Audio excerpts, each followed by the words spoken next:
Hello, King of Avalon people. It has been quite some time since the last time I recorded a video, and what I wanted to do was to go over a couple of battle reports, go over guys on how to read them, and also speak a little bit about troop formations while I'm at it. First thing to notice here, let's go this one. This is a boring one. I'm attacking this guy. There are no troops there, but there is still those survived here. And those are his traps. So if you have no troops, the traps are worth nothing. But one interesting thing to mention is that I did scout this one beforehand.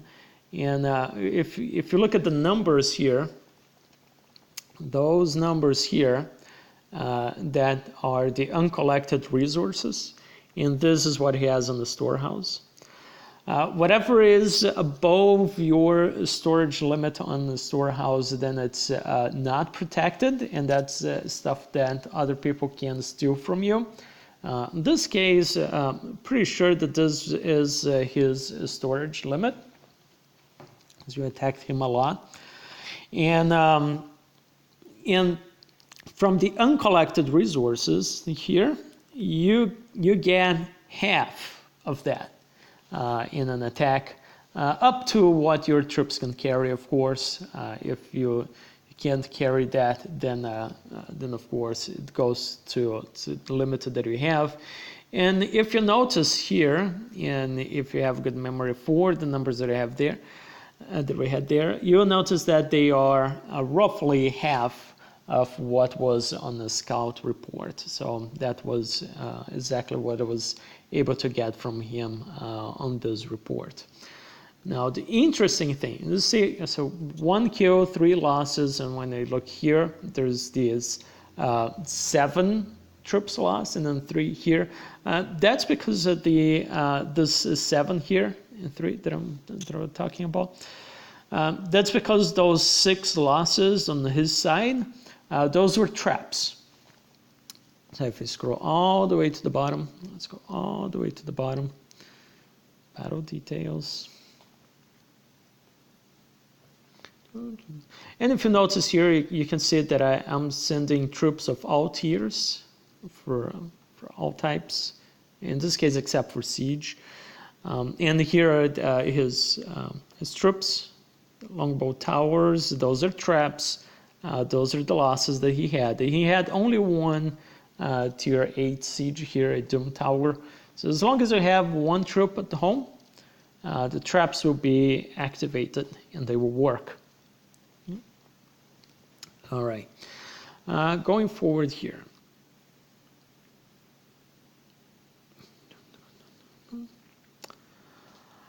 One interesting thing is that sometimes you scout someone, there is a anti-scout, but there's still one piece of information that sometimes is useful, which is the city defense. So when you're trying to get rid of someone who is annoying your hive, like we have had in the past 2 months, sometimes you want to get rid of them and you want to bring this city defense down to 0. When you hit them, every hit that you do, the wall burns for half an hour, usually 4 points per minute. That's going to give you 120, and then you go down the number there. But if they are in your territory, then it burns a little bit faster than that. In any case, it takes a long time to get rid of someone who wants to stick around. All right. Another thing here is whenever you're attacking, you want to be careful about what you're facing. On this case here, I did see the troop of the reinforcements coming for this guy. But I wanted to, the last time that I attacked and this other guy reinforced, it was so quite of an even fight, I was saying, in terms of stats. We were very close and wanted to see what was going to happen. So I hit the life preserver to maximize the wounded conversion, and then I took the hit and see if what was going to be instead of recalling, and he ended up winning. So what you can see here when you go on the battle details, I did lose all of the infantry that was, none of it survived. On the cavalry, you see that they don't die in the same order. So the light cavalry dies before the heavy cavalry. And same thing with bowmen. The crossbowmen, which in this case here, the lower tiers, they all started dying. When you start going to the upper tiers, you did manage to kill all of the longbows, but the crossbowmen, they die after the longbowmen. So that is also the reason why I'm bringing this report up. And of course, another thing that is interesting here is that even though the Medved Fazenda, even though he didn't have any troops in there, the traps got activated because of the reinforcements. And then Simple Smile is the one who was reinforcing. And yeah, so he sent a larger march than he did the previous time that he reinforced someone. As the previous round that happened, I was the one who had the upper hand. So it was nice. It's nice when you get to find someone who is close to your level. And this one was the previous time that something like that happened. I went to attack this person. They have been harassing our hive for quite some time, and when I go to the report, to the details, then this time I was the one who had infantry survived, and a lot of everything else survived here, and the Simple Smile was the one who took most of the wounded here. So he took a big hit on this one. He lost close to 91,000 troops there. Lost in quotes, because now with Sanctum you get to revive a lot of the troops that when you are defending. But then when you are attacking though, and that's when I bring this one. This one I was defending, and this guy attacked me. He underestimated my stats when he did that. It was very in the beginning. They did not quite know how strong I was when all of this started. He tried to catch me on the fort, and I was by myself there, but he got a big hit. And those losses here, there is no Sanctum for those. Yeah, that's a big loss there. One important thing, when I go here on the troop formations for this one, I'll go all the way, battle details. Troop formations for this one, he only sent higher tier troops, and I use all tiers, right? So you can see here that my swordsmen, the warriors, they die first, and the spearmen, they die after those. So I did get swordsmen dying all the way to tier 8, but my tier 7, right, and my tier 5 and 3 and 1, all of those they survived, and that happens because they are different types of troops. Even though they're all infantry, they're different types, and you want to mix them on your march. Okay? And the same thing for cavalry. You said that the light cavalry dies first, and on bowmen, the longbowmen, die first and the crossbowmen die after. And another important thing, that the reason why I use altiers is here. You can see it's very clear when you look at the crossbowmen. I only had 500 of those troops, but I got almost 3 kills for each one of them. Okay, it was a very high ratio for these as well. And when I go to the upper tiers, even though they're much stronger, right? You can see that for the amount of troops that I had, the amount of kills that I had, yeah, that's, I mean, it went from almost 3 to 1.5. So I can definitely get a higher kill ratio from those lower tiers, even though I'm using a small amount than those. So that's first reason why I use all tiers.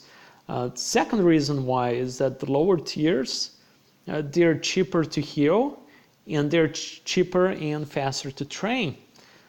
So if I have to replenish my troops, it's easier, it's faster if I'm replenishing the lower tiers than there is the upper tiers. So the lower tiers are protecting my upper tiers. And that's why I use all tiers, for all, including infantry. I mean, the spearmen, they die last, but even though they die last, I mean, you can still get here. Oh, not good. All right, back to my 2. There we go. See, it was the 50 here, they killed 24, right?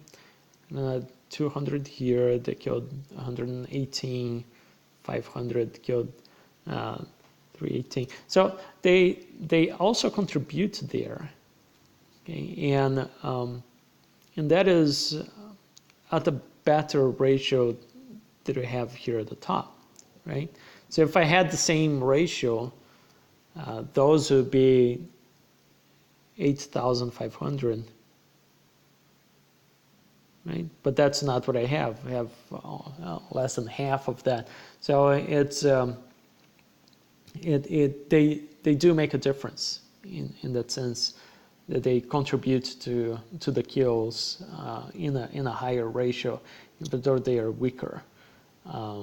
So that's an interest. It's a curiosity about the battle mechanism of the game. Another interesting thing, a lot of people that I talk to sometimes don't realize that they can't figure out where their battles happen. This is the coordinates that I had in the map. This is the coordinates that he had in the map at the time of the attack. And all the way up here, you can see the battle at, and it gives you the coordinates. It gives you the time that happened. So you can see that those coordinates here, they don't match. Okay, they don't match, and here they don't match either. Okay, it's because I was at the fortress and not it was not defending someone else. So it's still me here. I was not at my stronghold. The coordinates don't match. But you can see here those coordinates up there. Yep, that's how you can tell that where the battle happened. It says that battle at, and it gives it the coordinates of where that happened. That's very useful information, especially when you are trying to figure out when something happened. Sometimes you're shielded, and then you get attacked, and you figure, oh, I was shielded. How did that happen? Well, you look at that coordinate up top there, and you can see that the coordinate is not going to match your stronghold, and you figure out that you got hit on a tile. Yeah, so there we go. Hope that was all useful, and I don't do live attacks on my videos because my tablet gets slower when I'm doing this. The games get slower, so I don't like doing that and recording at the same time because I need to concentrate a lot and make sure that I'm not screwing up. But at least I went to a couple of reports there. You guys got to see some useful information, troop formations, how to read reports. When you are scouting someone and you see the troops, okay, don't skip the reinforcement troops. Okay, don't scout someone, look at the troops and say like this one is, oh no, it's not one, this one, yeah, this one had troops. You scout and see, oh, troops, yeah, wonderful, attack them, and then you go there and see the reinforcements and then figure out that they have like 300,000 reinforcements. It's not fun, not fun. Pay attention to the reinforcements. Pay attention to reinforcements coming into your attacks. Want to keep an eye on that attack. If you are on a busy hive, make sure that you're not losing your troops. Because if you get attacked and you lose your troops, you get to heal, you get to use Sanctum. But if you're attacking and you lose it, there is no return for those troops that you lost. Okay? All right, I hope that you liked it. If you liked, please thumbs up and subscribe to my channel. I always try to bring something useful. Have a great day.